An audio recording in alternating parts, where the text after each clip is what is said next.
Ink Ribbon.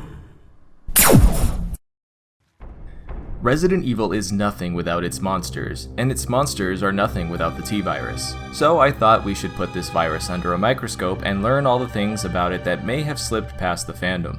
And I will be including all versions of the canon since Resident Evil at this point is basically an anthology series, so just keep that in mind. And joining me for today's video is my buddy Andy from Biohazard Declassified. Take it away, Andy. Thank you, Kai. I really appreciate you bringing us on for this special episode. From pregnant sharks to scientist drama, here are 50 facts about the T-Virus. The T-Virus is a series of mutant strains of the progenitor virus, which was discovered in the late 1960s. The progenitor virus is believed to be millions and possibly even billions of years old, and believed to have both created and destroyed many species throughout its fictional history, mainly due to its potency and ability to affect cells of any organism, including animals, fungi, plants and bacteria. Along with this, the T-Virus is able to adapt its method of infecting you, able to infect via liquid, blood and airborne transmission. There are many different variants and strains of the virus, but the main one found throughout the city is the Epsilon strain. The coveted T. veronica virus, under very specific conditions, allows a host to retain full intellectual capabilities, and that was the biggest problem Umbrella was trying to solve with the T virus. We later saw the T plus G virus in Dead Aim, which gave infected bodies the ability to discharge electricity.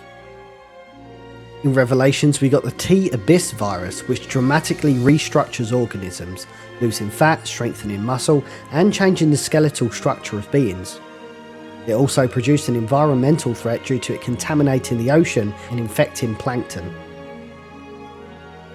Revelations 2 introduced the T Phobos virus, which was designed to create the perfect superhuman with no negative side effects, and would be able to keep even the weakest person alive forever. This was abandoned by Alex Wesker, possibly due to the fact the virus seemed to be only effective in men. Any woman infected would apparently experience horrific pain and then die.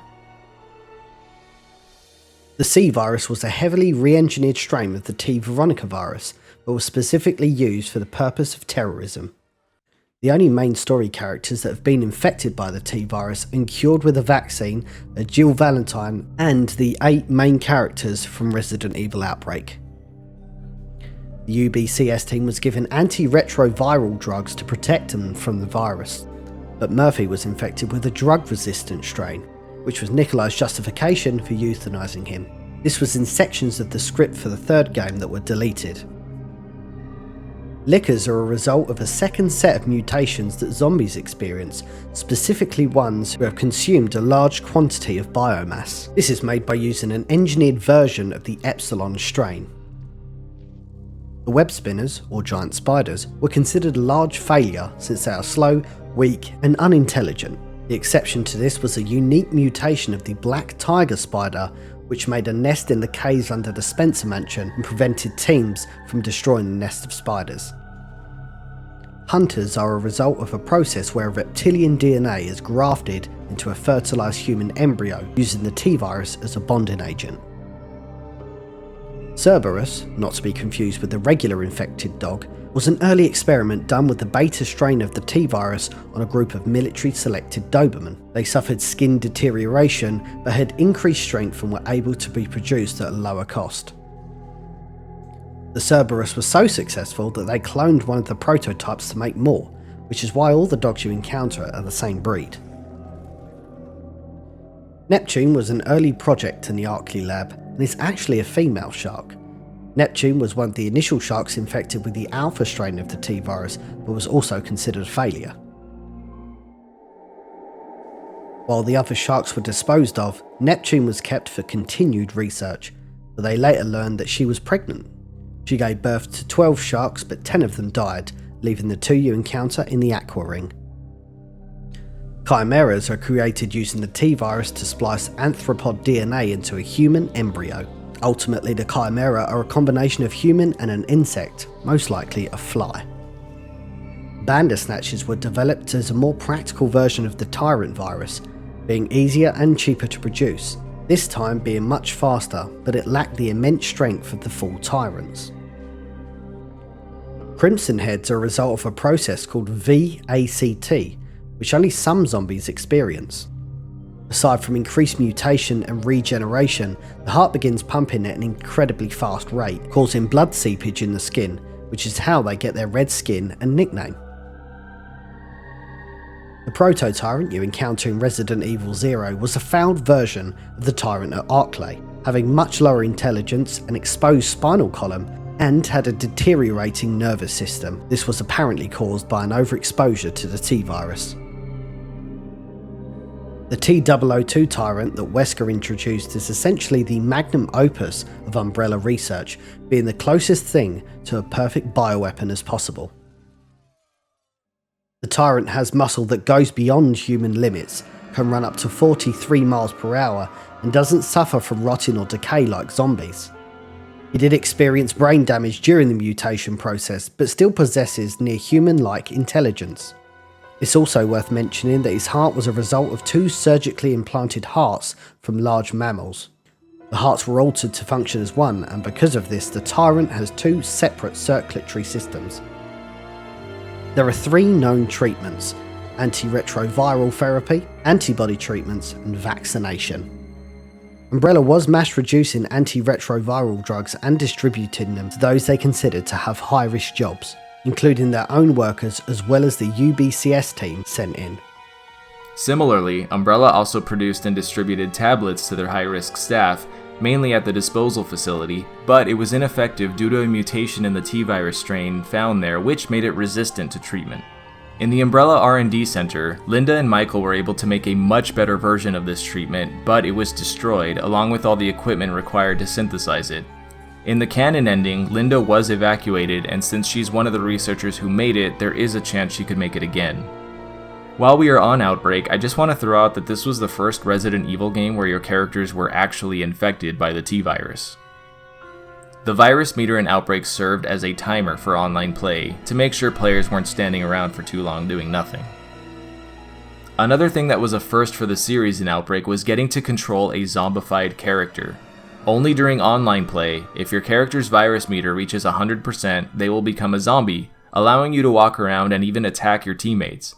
If you're killed by your teammates, or after 10 minutes pass, your character will die and the scenario will end. Also in Outbreak was the T-virus vaccine called Daylight, which is synthesized by combining poison from a mutated wasp hive, tyrant blood, and a base. There are 3 different ways to complete Outbreak File 2. The best ending is if you let your character take the cure, and then take an extra sample with you. Then there's simply taking the cure and escaping. And the bad ending happens if you do not take the Daylight cure, where your character will zombify in the rescue helicopter. Another vaccine was synthesized independently in Raccoon General Hospital by the remaining living hospital staff, but it is then finished by Carlos, who uses it to save Jill. Yet another vaccine was developed by the WP Corporation in Harvardville, in a joint effort with the Pentagon in order to create a mass-produced vaccine, but unfortunately, all but 1 sample were destroyed in a terrorist attack. And the last vaccine is in the film universe, being green and visually distinct from the virus, which is blue. The famous T-virus movie vials, as far as I could find, were designed by the German company Cetis Cine Electronica.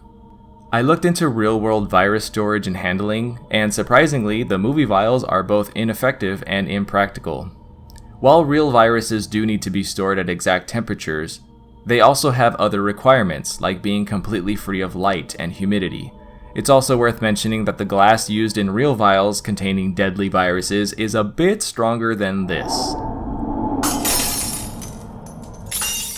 I also learned the reason we keep deadly viruses like smallpox stored in labs is just in case there's a new virus that emerges and scientists are able to study these samples to create a new vaccine or treatment.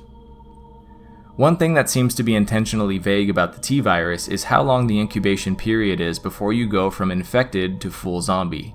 The only concrete timer we have is in Outbreak, where it takes characters an average of 49 minutes to reach 100% infection. In almost every other instance of zombification in the series, there's a different amount of time that passes, so it could possibly just be strain dependent, but only Umbrella knows. While the Arklay Mansion infection was mainly the result of an accident, the The main source of infection in Raccoon City was from water contamination, which was due to the Raccoon Dam getting infected. There isn't officially one creator of the T-virus, it's more of a team effort, building on prior research. The progenitor virus was discovered by Spencer, then the combined research of James Marcus and Edward Ashford officially resulted in the first T-virus experiments.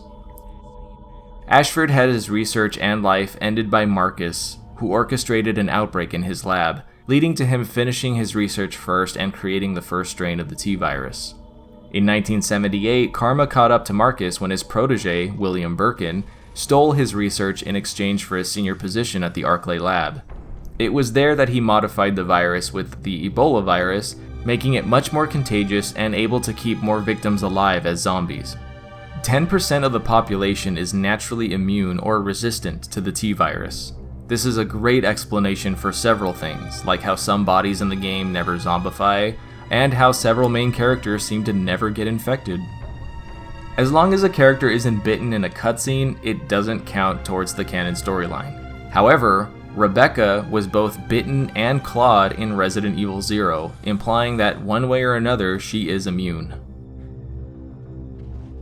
One character who is canonically not immune to the T-virus is Jill Valentine, as demonstrated when she's infected by the Nemesis in the third game.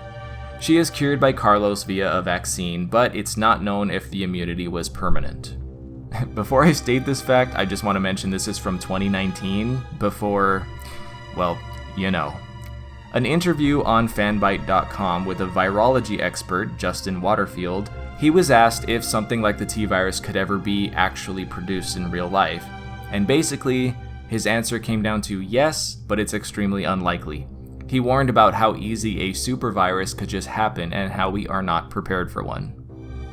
In Resident Evil Outbreak File 2, when playing as Yoko and rescuing Linda, there's an optional text-only dialogue where Yoko reveals that she donated the tissue used to create the original T-virus samples. You can also find her name on a file containing a list of experiment participants in the end of the road scenario. And lastly, in case you didn't already know, the T in T-virus stands for Tyrant.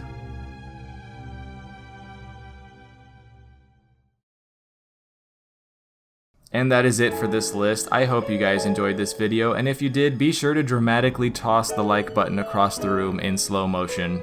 And if you enjoyed this video, be sure to check out the catalog of videos I have on Resident Evil facts, just like this one. Big shout out to Andy from Biohazard Declassified for helping me with this video today. Be sure to check them out on Facebook for even more Resident Evil content. Links are in the description. Thank you for having us, Kai. If you don't know who we are Biohazard Declassified, a dedicated Resident Evil page over on Facebook Gaming.